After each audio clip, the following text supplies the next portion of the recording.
ನಮಸ್ಕಾರ ಸ್ನೇಹಿತರೆ. ಹೈಕೋರ್ಟ್ ಮತ್ತು ಜಿಲ್ಲಾ ನ್ಯಾಯಾಲಯಗಳಲ್ಲಿ ಇತ್ತೀಚೆಗೆ ಹೊಸ ನೇಮಕಾತಿಗಳು ಶುರುವಾಗ್ತವೆ. ಹಿಂದಿನ ವಿಡಿಯೋದಲ್ಲಿ ನಾವು ಚಾಮರಾಜನಗರ ಜಿಲ್ಲಾ ಕೋರ್ಟ್ನಲ್ಲಿ ಶುರುವಾಗಿರುವ ನೇಮಕಾತಿ ಪ್ರಕ್ರಿಯೆ ಬಗ್ಗೆ ಮಾಹಿತಿ ಕೊಟ್ಟಿದ್ವಿ. ಈಗ ಯಾದಗಿರಿ ಜಿಲ್ಲಾ ನ್ಯಾಯಾಲಯ ಕೂಡ ನೇಮಕಾತಿಗೆ ಮುಂದಾಗಿದೆ. SSLC ಪೂರೈಸಿದವರಿಗೆ ಈ ಹುದ್ದೆಗಳು ಸುವರ್ಣಾವಕಾಶ ಆಗಿದೆ. ಯಾದಗಿರಿ ಜಿಲ್ಲಾ ಮತ್ತು ಸತ್ರ ನ್ಯಾಯಾಲಯವು ವಿವಿಧ ಹುದ್ದೆಗಳ ನೇಮಕಾತಿಗಾಗಿ 2 ಪ್ರತ್ಯೇಕ ಅಧಿಸೂಚನೆಗಳನ್ನು ಹೊರಡಿಸಿದೆ. ನೀವು SSLC ಉತ್ತೀರ್ಣರಾಗಿದ್ದರೂ ಸಾಕು ಈ ಹುದ್ದೆಗಳಿಗೆ ಅರ್ಜಿ ಸಲ್ಲಿಸಬಹುದು.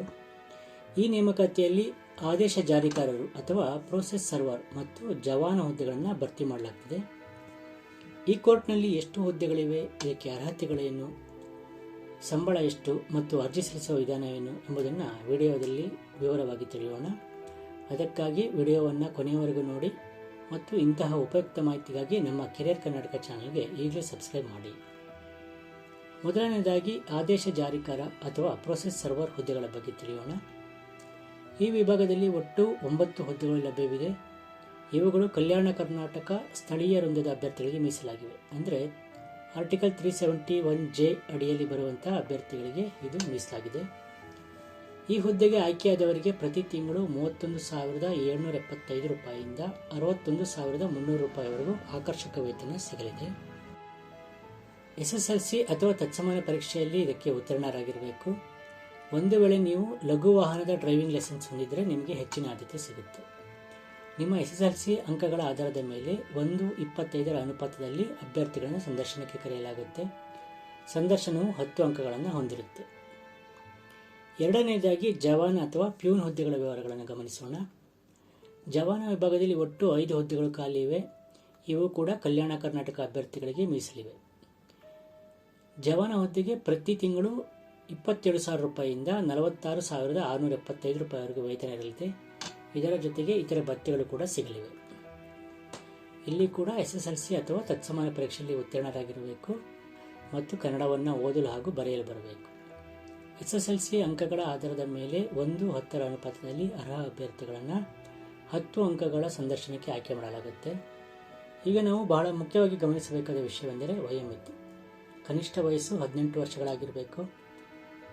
ಗರಿಷ್ಠ ವಯೋಮಿತಿ ಸಾಮಾನ್ಯ ವರ್ಗದವರಿಗೆ 35 ವರ್ಷಗಳು, ಪ್ರವರ್ಗ 2A, 2B, 3A, 3B ಯವರಿಗೆ 38 ವರ್ಷಗಳು, ಪರಿಶಿಷ್ಟ ಜಾತಿ, ಪಂಗಡ ಮತ್ತು ಪ್ರವರ್ಗ 1ರ ಅಭ್ಯರ್ಥಿಗಳಿಗೆ 40 ವರ್ಷಗಳು. ಸರ್ಕಾರದ ಹೊಸ ಆದೇಶದಂತೆ ಈ ನೇಮಕಾತಿಗೆ ಎಲ್ಲ ಪ್ರವರ್ಗಗಳ ಅಭ್ಯರ್ಥಿಗಳಿಗೆ ಗರಿಷ್ಠ ವಯೋಮಿತಿಯಲ್ಲಿ 1 ಬಾರಿ ಹೆಚ್ಚುವರಿಯಾಗಿ 5 ವರ್ಷಗಳ ಸಡಿಲಿಕೆಯನ್ನು ನೀಡಲಾಗಿದೆ. ಅಂದರೆ 35 ವರ್ಷ ವಯಸ್ಸಿನ ಸಾಮಾನ್ಯ ಅಭ್ಯರ್ಥಿಯು 40 ವರ್ಷದವರೆಗೂ ಅರ್ಜಿ ಸಲ್ಲಿಸಬಹುದು. ಇದು ಉದ್ಯೋಗ ಆಕಾಂಕ್ಷಿಗಳಿಗೆ ಲಭಿಸುವಂತಹ ದೊಡ್ಡ ಅವಕಾಶ. ಅರ್ಜಿ ಸಲ್ಲಿಸಲು ನೀವು ಆನ್ಲೈನ್ ಮೂಲಕ ಶುಲ್ಕ ಪಾವತಿಸಬೇಕು. ಸಾಮಾನ್ಯ ವರ್ಗದ ಅಭ್ಯರ್ಥಿಗಳಿಗೆ 200 ರೂಪಾಯಿ, ಹಿಂದುಳಿದ ವರ್ಗದ ಅಭ್ಯರ್ಥಿಗಳಿಗೆ 100 ರೂಪಾಯಿ, SC, ST ಮತ್ತು ಅಂಗವಿಕಲ ಅಭ್ಯರ್ಥಿಗಳಿಗೆ 100 ರೂಪಾಯಿ ಶುಲ್ಕ ಇರುತ್ತೆ. ಶುಲ್ಕವನ್ನು ನೆಟ್ ಬ್ಯಾಂಕಿಂಗ್ ಅಥವಾ UPI ಮೂಲಕ ಪಾವತಿಸಬಹುದು. ಯಾವುದೇ ಚಲನ್ ಅಥವಾ ಡಿಮ್ಯಾಂಡ್ ಡ್ರಾಫ್ಟನ್ನು ಸ್ವೀಕರಿಸುವುದಿಲ್ಲ. ದಿನಾಂಕಗಳನ್ನು ನೀವು ಗುರುತು ಮಾಡಿಕೊಳ್ಳಿ. ಅರ್ಜಿ ಸಲ್ಲಿಸಲು ದಿನಾಂಕ ಈಗಾಗಲೇ ಆರಂಭವಾಗಿದೆ. ಅರ್ಜಿ ಸಲ್ಲಿಸಲು ಕೊನೆಯ ದಿನಾಂಕ ಏಪ್ರಿಲ್ 12. ಶುಲ್ಕ ಪಾವತಿಸಲು ಕೊನೆಯ ದಿನಾಂಕ ಏಪ್ರಿಲ್ 13. ಅರ್ಜಿ ಸಲ್ಲಿಸಲು ನೀವು ಯಾದಗಿರಿ ಜಿಲ್ಲಾ ನ್ಯಾಯಾಲಯದ ಅಧಿಕೃತ ವೆಬ್ಸೈಟನ್ನು ಸಂಪರ್ಕಿಸಬೇಕು. ಈ ವೆಬ್ಸೈಟ್ನ ಲಿಂಕನ್ನು ಡಿಸ್ಕ್ರಿಪ್ಷನ್ ಬಾಕ್ಸ್ನಲ್ಲಿ ನೀಡಲಾಗಿದೆ. ಆನ್ಲೈನ್ ಮೂಲಕ ಮಾತ್ರ ಅರ್ಜಿ ಸಲ್ಲಿಸಲು ಅವಕಾಶ ಇದೆ. ನೀವು 2 ಹುದ್ದೆಗಳಿಗೆ ಅರ್ಜಿ ಸಲ್ಲಿಸಲು ಬಯಸಿದ್ದರೆ ಪ್ರತ್ಯೇಕವಾಗಿ ಅರ್ಜಿ ಸಲ್ಲಿಸಬೇಕು. ನೆನಪಿಡಿ, ಈ 2 ಹುದ್ದೆಗಳಿಗೆ ನೇರ ನೇಮಕಾತಿ ಮೂಲಕವೇ ಆಯ್ಕೆ ನಡೆಯಲಿದೆ.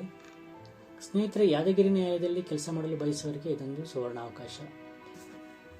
ನೀವು ಕಲ್ಯಾಣ ಕರ್ನಾಟಕ ಭಾಗದವರಾಗಿದ್ದು SSLC ಪೂರೈಸಿದ್ದರೆ ತಡ ಮಾಡದೆ ಇಂದೇ ನಿಮ್ಮ ದಾಖಲೆಗಳನ್ನು ಸಿದ್ಧಪಡಿಸಿಕೊಂಡು ಅರ್ಜಿಯನ್ನು ಸಲ್ಲಿಸಿ. ಫೋಟೋ ಮತ್ತು ಸಹಿಯನ್ನು ನಿಗದಿತ ಅಳತೆಯಲ್ಲಿ ಅಪ್ಲೋಡ್ ಮಾಡಲು ಮರಿಬೇಡಿ. ಸಂದರ್ಶನಕ್ಕೆ ತಯಾರಿ ನಡೆಸಿ. ಅರ್ಹ ಅಭ್ಯರ್ಥಿಗಳಿಗೆ SMS ಮತ್ತು ಇಮೇಲ್ ಮೂಲಕ ಮಾಹಿತಿ ಸಿಗಲಿದೆ. ಹೀಗಾಗಿ ನಿಮ್ಮ ಅಧಿಕೃತ ಫೋನ್ ಸಂಖ್ಯೆ ಮತ್ತು ಇಮೇಲ್ ವಿಳಾಸ ನಮೂದಿಸುವುದನ್ನು ಮರಿಬೇಡಿ. ಸ್ನೇಹಿತರೆ, ಈ ಮಾಹಿತಿ ನಿಮಗೆ ಉಪಯುಕ್ತವಾಗಿದೆ ಎಂದು ಭಾವಿಸುತ್ತೇವೆ. ನಿಮ್ಮ ಗೆಳೆಯರು ಹಾಗೂ ಉದ್ಯೋಗ ಆಕಾಂಕ್ಷಿಗಳೊಂದಿಗೆ ಈ ವಿಡಿಯೋವನ್ನು ಶೇರ್ ಮಾಡಿ. ಈ ವಿಡಿಯೋ ಇಷ್ಟವಾದಲ್ಲಿ ಲೈಕ್ ಮಾಡಿ.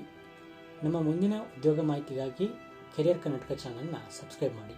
ಹೊಸ ವಿಡಿಯೋದೊಂದಿಗೆ ಮತ್ತೆ ಬರ್ತೀವಿ. ಅಲ್ಲಿವರೆಗೂ ನಮಸ್ಕಾರ.